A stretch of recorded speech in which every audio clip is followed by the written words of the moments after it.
Salut les amis, c'est Shuri, on se retrouve pour un nouveau 5 choses à savoir. Cette semaine, nous allons parler du héros d'une œuvre qui connaît un certain succès dernièrement sur la toile, Jujutsu Kaisen. Vous pouvez retrouver les épisodes de l'anime sur Wakanim avec une version française, ce qui est sympa pour ceux qui préfèrent la VF comme moi, et le manga est édité par les éditions Kyun. Yuji Itadori est le protagoniste principal de la série. Présenté comme un adolescent suivant un cursus scolaire classique, il présente tout de même des caractéristiques physiques extraordinaires. Orphelin élevé par son grand-père, il se retrouve dès le premier chapitre face au décès de ce dernier qui lui demandera de respecter ses dernières volontés, c'est-à-dire d'aider son prochain afin de ne pas mourir seul comme lui. Voyons ensemble 5 choses à savoir sur Yuji Itadori. Yuji est célèbre dans son lycée pour ses capacités physiques surhumaines, ce qui lui a valu le surnom du tigre de Nietzsche. Il est déjà puissant même sans utiliser de pouvoir occulte. Il est capable de détruire des murs, de lancer une balle de plomb avec suffisamment de force pour plier un poteau de but de football, et bien d'autres choses. Yuji est également très rapide. Il a une si grande vitesse qu'il peut parcourir une piste de 50 mètres en 3 secondes. Plus tard, il a montré être capable d'esquiver les attaques de 5 exorcistes simultanément qui tentaient de l'assassiner. Il démontre également une plus grande endurance et résistance qu'un exorciste moyen. Il a prouvé être capable de combattre un fléau de classe S même après avoir été écrasé contre un mur et avoir perdu des doigts et même une main. Vu que notre héros n'était pas destiné à être un exorciste, il n'a pas montré de capacité particulière dans cette discipline au début de la série. Pourtant, ça ne l'a pas freiné pour sauver ses amis en se servant de ses compétences en combat au corps à corps. Yuji est un combattant habile qui peut prendre des décisions rapidement et porter des coups rapides.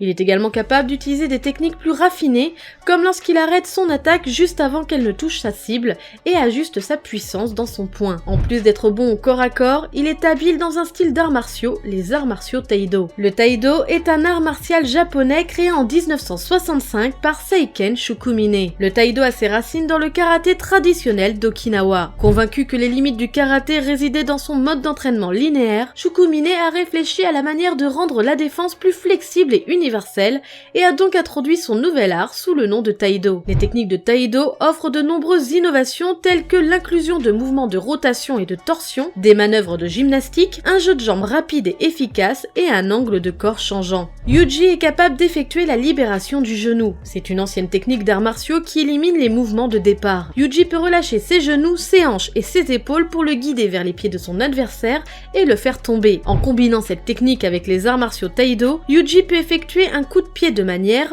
où il utilise son élan pour lancer sa jambe droite vers le haut et envoyer un coup de pied à la tête de son adversaire. Également, Yuji n'a pas été formé à l'utilisation des armes, cependant, en raison de sa puissance physique et de son intelligence, il apprend rapidement à les maîtriser.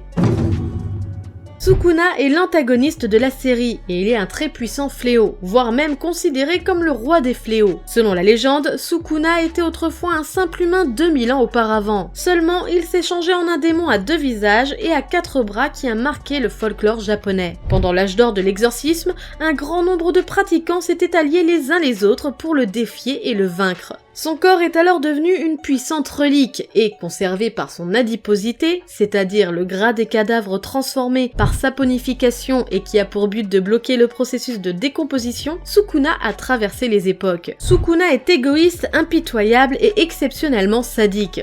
Quand il s'est réincarné peu de temps après que Yuji ait ingéré son doigt, il a déclaré, tout en parlant de massacrer des enfants et des femmes, que les humains n'étaient que des asticots rampants. En raison de son immense pouvoir, il se soucie rarement des conséquences de ses actes, même si celles-ci affectent son hôte. Il se moque et insulte fréquemment Yuji, le traitant de gamin et se moquant et appréciant son désespoir. Sukuna est conscient de son immense pouvoir et est très arrogant à ce sujet, n'hésitant pas à brutaliser un porteur de doigt tout en étant condescendant et en proclamant sa supériorité sur lui. Pour cette raison, il est très dédaigneux envers ses adversaires et les prend rarement au sérieux, déclarant même explicitement qu'il tuerait Satoru Gojo. Cependant, ces traits sauvages ne doivent pas être confondus avec de la stupidité.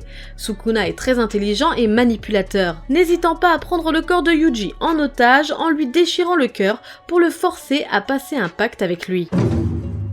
Même s'il n'était pas destiné à être un exorciste, Yuji réussira à maîtriser le pouvoir occulte, notamment car il provient de Sukuna. Même s'il ne semble pas avoir de talent inné, il a montré une grande maîtrise pour apprendre à contrôler cette énergie. Actuellement, Yuji utilise principalement l'énergie occulte combinée à ses compétences en arts martiaux et à sa force surhumaine pour renforcer ses frappes, augmentant leur impact et lui permettant de blesser des fléaux. Grâce aux différents entraînements qu'il a suivis, Yuji réussit à mieux saisir la nature du pouvoir occulte, presque au même niveau que les exorcistes eux-mêmes. La technique de l'intervalle, ou point divergent, est produite après que Yuji décroche un coup de poing sur une cible. Son énergie maudite coule et fait un deuxième impact plus fort. Cette technique est souvent utilisée au départ, mais après le combat entre Yuji et Todo, lors du tournoi face à l'école d'exorcisme de Kyoto, et la critique de cette attaque par l'une des étudiantes, Yuji cessera pratiquement de l'utiliser. Le rayon noir est une technique offensive qui amplifie considérablement le coup physique de l'utilisateur lorsque celui-ci applique son énergie occulte dans un délai d'un millionième de seconde. Le rayon noir est une distorsion de l'espace produit dans l'intervalle d'un très court laps de temps où l'énergie occulte entre en collision avec le coup physique. Lorsqu'un exorciste ou un fléau est capable d'y parvenir, son énergie occulte clignote en noir et la force de sa frappe est multipliée 2,5 fois par elle-même. Cette technique nécessite une concentration incroyable et aucun exorciste ni fléau n'est capable de l'utiliser à volonté, pas même Satoru Gojo. Ceux qui ont réussi à libérer un rayon noir ont une compréhension infiniment plus élevée de l'essence de l'énergie occulte. Pour les exorcistes, le processus mental de manipulation de l'énergie occulte devient aussi simple que de respirer. Même s'il est l'hôte du roi des fléaux et que par ce fait il partage son pouvoir, nous ne pouvons pas nier le fait que Yuji n'est pas un humain comme les autres. Les informations qui nous sont données lors du premier chapitre en sont la preuve. Ses capacités surhumaines sont un indice nous indiquant que Yuji est un être hors norme. Pourquoi est-il aussi fort en athlétisme? Il a une force démesurée, une rapidité hors du commun qui ferait pâlir les plus rapides des coureurs du monde. On ne connaît pas réellement ses origines car ses deux parents sont absents, pour on ne sait quelle raison, et son grand-père décède très tôt dans ce premier chapitre, sans rien laisser derrière lui. Même avant de devenir l'hôte de Sukuna, il était capable de voir les fléaux, et même de les toucher, puisqu'il a été capable de sauver ses deux amis. Après l'être devenu, alors qu'il aurait dû être sous l'emprise du fléau, il a réussi aisément à le contrôler et à switcher avec lui comme lui demande Gojo. Il est capable d'apprendre tout très rapidement, même si nous pouvons considérer ça comme un trait de caractère lambda, cela additionné à toutes ses compétences surhumaines le rend vraiment spécial, avec sûrement des origines spéciales justifiant ce qu'il est. Pour terminer cette vidéo, je vais vous partager quelques anecdotes sur le personnage de Yuji Itadori. Gege Akutami s'est inspiré de son frère aîné pour créer le personnage de Yuji. Le nom Itadori peut se lire de différentes façons. Habituellement, la première lettre signifie tigre et la seconde bâton, mais cette combinaison donne la prononciation Itadori qui est le nom d'une plante, Reinutria japonica. Cette plante est vivace et produit de minuscules fleurs blanches. La tige est tachetée de rouge et ressemble aux bandes d'un tigre. C'est pourquoi le caractère kanji représente un tigre. De plus, le mot Ita fait partie du mot Itai qui signifie douleur en japonais. Dori est une autre façon de lire Toru qui signifie emporter. Ainsi, le mot Itadori peut signifier également un soulagement de la douleur. On peut donc traduire cela comme un remède à base de plantes. Akutami, lors d'une interview, a expliqué qu'il avait choisi le nom d'une herbe car Itadori est un personnage qui aide les gens. Le prénom Yuji est un prénom populaire et courant chez les garçons. L'auteur a déclaré avoir nommé son personnage ainsi en l'honneur d'un ancien camarade de classe.